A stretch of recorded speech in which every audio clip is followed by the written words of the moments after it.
Hello there, how are you today? This is to specially welcome you to the ATP question of the day. This amazing feature was put together by Ask the Pediatricians Foundation as a platform to answer some of the frequently asked questions by moms and dads pertaining to child health care. And Dr. Gbemisola, who is a consultant pediatrician and the founder of the foundation, would be addressing these questions herself. Amazing, right? Yes, I thought so too. So relax, grab a pen and a drink as we enlighten the world.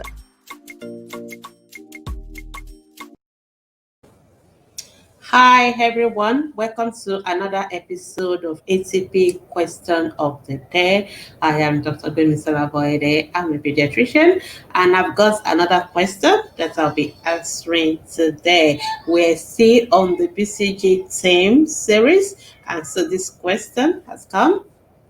Thank you for the good work you're doing. Thank you.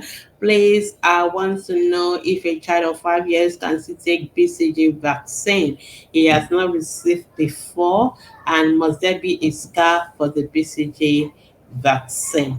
Okay. Thank you so much. That's a very, very important question.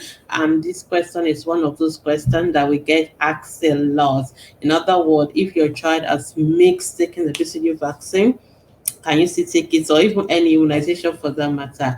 The answer is yes. You can always take mixed vaccine. We call it catch-up immunization. In other words, if your child has mixed any particular immunization, you can still get that immunization. And BCG is one of those vaccines that you can always take whenever you remember or at any time. So if your child has not taken BCG vaccine, simply go to your nearest health center or hospital or health facilities and let them know that, oh, my child has not been immunized with BCG. And usually most of the hospitals sometimes will fall for tests, again, just like what I said about the BCG scar. We may first of all want to check whether the child actually has had exposure to tuberculosis, or the child is actually having ongoing tuberculosis. And the way we do that is by doing the mantle test or the tuberculosis skin test. So they will for check that.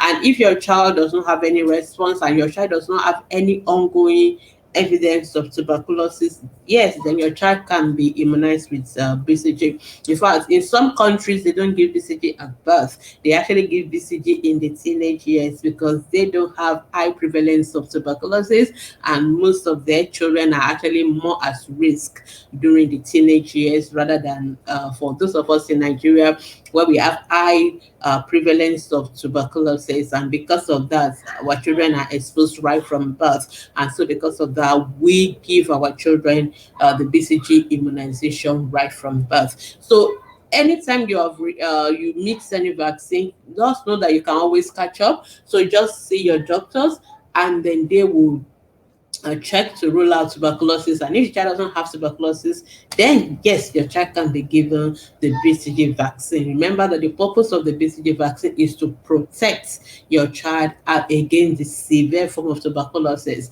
And the second part of the question was, must there be a scar for the BCG vaccine? Yeah, I think we've answered that previously, but just to recap again, the scar is a sign for us to know that that BCG vaccine actually produced a response. So if there's no scar, we are not always 100% certain that that person is immune or has developed immune response against tuberculosis from that vaccination episode. And so we still need to test that child either with a mantle test or any of the tuberculosis skin tests to be sure that that child actually has developed immune response that we expect against tuberculosis. So that is why it is important. So make sure you get your immunization, and make sure that if you are not sure there's no scar, make sure you see your doctor. They can do the appropriate mantle test and all the other tests just to confirm that your child actually has developed immune response against tuberculosis. Thank you so much for watching. If you have comments, questions, feel free to drop it underneath this video and I will respond to them as soon as I can. And you can also always ask your questions on our Facebook group and through our ATP mobile app. So I'll see you again tomorrow for another brand new episode of ATP Question of the Day. And so, bye for now.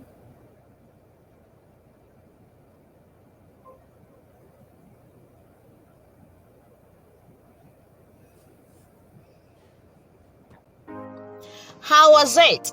I told you it would be enlightening, and yes, it was. So why don't you join us tomorrow for another edition of Question of the Day? And I encourage you to subscribe to our ATP TV on YouTube. You can follow Ask the Pediatricians on Instagram. Join our Facebook group. Plus, we have an ATP mobile app on Google and Apple Play Store.